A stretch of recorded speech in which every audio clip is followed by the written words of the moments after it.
Hello, I'm Greta Tita Gito Mayor. Thank you so much for subscribing this channel. Please don't forget to like, comment, share, so that others will also be equipped about their potential. And if you are new, click the subscribe and notification bell so that you will be notified whenever I will upload a new video. In this channel, you will receive Wisdom for Living. We are now on day 302. A prize winning flower. Your potential.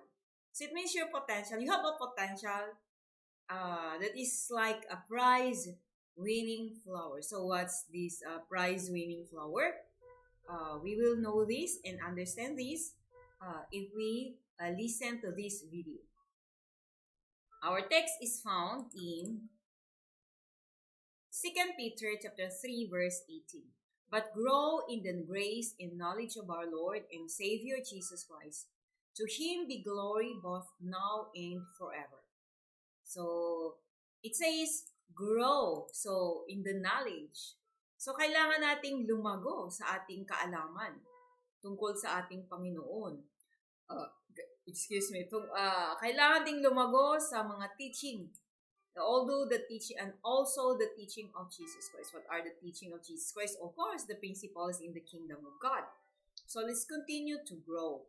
And one of the potentials, one of the principles is to discover your potential and use it so that you will excel in that field of expertise. So, ang kagaya ng isang halimbawa ng ating story ngayon na it's a true-to-life story ng isang African. The old woman smiled as she entered the small hot room. A blaze of color met her eyes. African violets of many colors filled the room. So, ano ba yung African color? African violets. Ayan yung nakikita nyo na mga bulaklak din sa ilalim. Yan yung mga example na, yan yung mga African colors. Iba-iba yung kanilang color. African violet pala, hindi African color. So, African violet. Pero iba-iba yung kanilang color. So, sa kanyang pagpasok, sabi rito, yung ating binasa na, sa kanyang room na maliit lang at mainit, sabi niya, a blaze of colors. So, nakita niyo yung mga color ng African violets. So, sa mga mahilig sa mga bulaklak, ay makarelate kayo nito. And ano nangyari pagkatapos na siya ay pumasok doon? Nakita niya yung kanyang mga African colors na mga violet. At ano ang sumunod na nakita niya? So, tignan natin. After the last of their children had left home, the woman had become very depressed, missing the children and having very little to do. That's when a friend had given her clippings from her African violets and had persuaded her to turn their playroom into a greenhouse. The idea had been a good one, giving her renewed interest in life. Okay, so ang sabi sa ating story na kung saan nung kanya yung pinakauling anak niya ay walis na ng bahay, siyempre wala na siyang kasama, so nakaramdam siya ng depressed, missing the children, having a very little to do. So wala na siyang masyadong gagawin. So that's when a friend, sabi niya, had given her clippings from her African violets. So may mga clippings na binigay sa kanya yung kanyang friend about sa mga African violets. At itong African violets na ito ay encourage siya ng kanyang friend na kung saan gin-persuade siya to turn the playroom ng kanyang mga anak, syempre, into a greenhouse. Na kung saan nagbigay ito sa kanya ng excitement. So, yun yung siyempre kung ikaw ay mahilig sa mga tanim. So, yun yung yung encouragement ng kanyang kaibigan to turn the playroom into a greenhouse. At yung tanim na mayroon siya doon, yun yung sinasabi ko kanina na African violets. Pero iba-iba yung color, hindi lang violet, kundi iba-iba. At anong sunod na nangyari doon sa ginawa niya. Tignan natin anong sinunod niyang ginawa na after making the children maging greenhouse. Ito yon. When the first plants now only leaf but flourish under her touch, she gained the confidence to add other colors by getting more clippings from her friend. She also began reading books and magazine articles about the care of African violets and talking with others who love plants. Of course, you're going to talk with those people who have the same passion like you.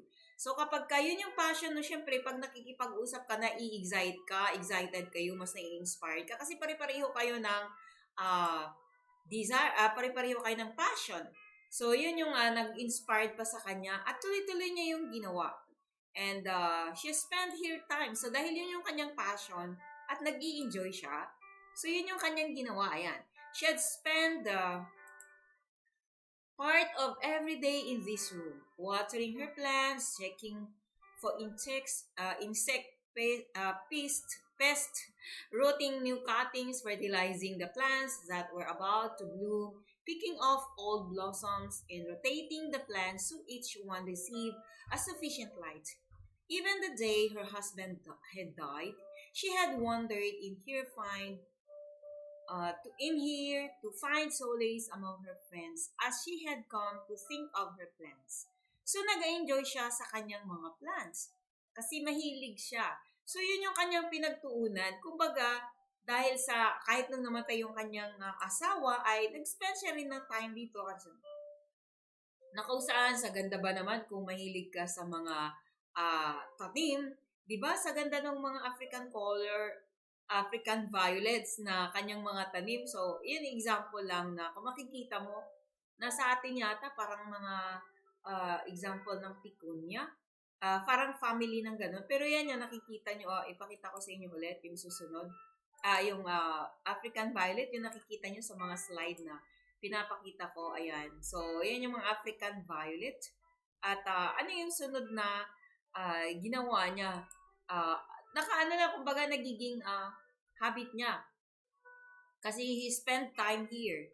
And then, in the evening, she often read gardening and horticulture magazines here, having moved her favorite chair from the living room when her husband was no longer there to spend the long hours with her. After nearly 40 years of hard work and extensive reading, the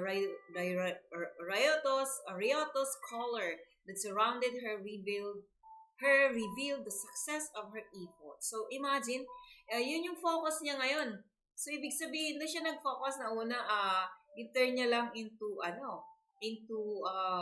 greenhouse yung kanyang playroom kasi nalulungkot siya, di ba? But because that is her passion, nag-focus siya. At after 40 years of hard work, so hindi lang siya tatanim, nagbabasa pa siya paano ito i-take care, binabasa niya pa paano ingatan, paano padamihin. Siyempre, about sa African colors, kumbaga dito siya nag-focus. Yung kanyang passion sa bulaklak. At saan banda? Anong klaseng bulaklak? Even specifically, meron siyang ginfocusan. So, naging identity niya yun. Naging maganda kasi nag-i-enjoy lang siya. Passion niya lang talaga. Wala siyang ini-aim, but it's just her passion to take care of those African violet. Yun yung kanyang pinagtuunan ng pansin na kung saan nag-i-enjoy siya. Ikaw meron ka din na pinagtutuunan ng pansin na kung saan nag-i-enjoy ka. Kagaya ko, ano kung pinagtutuunan ng pansin nag-i-enjoy ako? Pagtuturo. At anong specialty ko is about the purpose. Kaya itong ginashare ko everyday. At mayroon akong material na kung saan binigay ni God resources, a lot of resources, because this is my passion and this is my work, my assignment that God wanted me to be. So I'm sharing this with you. And this woman is also focusing on her passion, but specifically on African violets. So how about you? What is your African violet? No. Ano yung potential mo? Ano yung passion na kung saan nag-focus ka? So, continue to do that, like this woman. So, tingnan natin ano pa yung kanyang ginagawa. And that it says here, now her skill in cultivating and breeding African violets was known throughout the community, and over the years she had found great joy in teaching others the art of cultivating plants. Every year, her conservatory was considered to be the highlight of the garden tour. Plant collections throughout the town in gardens and rooms were testimony to her skill. So, wow! So, yung kanyang hobby lang, yung kanya lang passion na kung saan ay ginawa niyang greenhouse yung kanyang yung playroom ng kanyang mga anak. So, yun yung nangyari. Kumbaga, passion niya lang muna.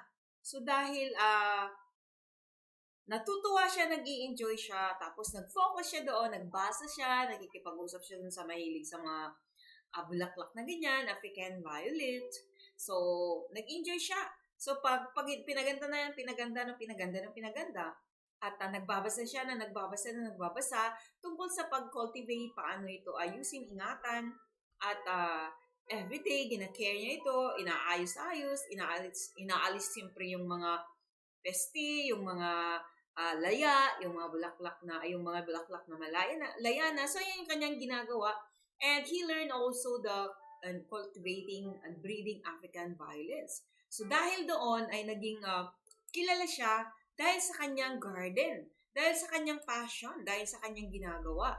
At ito'y naging testimony yung kanyang skill sa pag-alaga ng African violet. So, ano pa yung ginagawa niya after that? So, di ba, she's teaching those people who have also this kind of passion. At the successful fulfillment of your potential is similar to the task of growing prize-winning flowers. Both require careful attention and diligent effort to produce winning results. So, siya ay yung kanyang prize-winning flower that is taking care. Yun yung potential niya na nilabas niya, dinevelop niya. Taking care of those plants na African violet. At marami siyang natulungan at maraming mga na-inspire sa kanyang story. So, yun yung kanyang ginawa. And how about you? So, each one of us, we have a prize-winning flower. It requires careful attention, diligent effort to produce winning results. So, kailangan natin na mag-focus to produce winning results. So, kagaya sa akin, hindi mo na ako kilala, hindi man ako sikat, but I'm focusing on one thing, in teaching. Anong teaching? So, saan? Dapat may specialty din ako ituro. It's about the purpose that I'm teaching.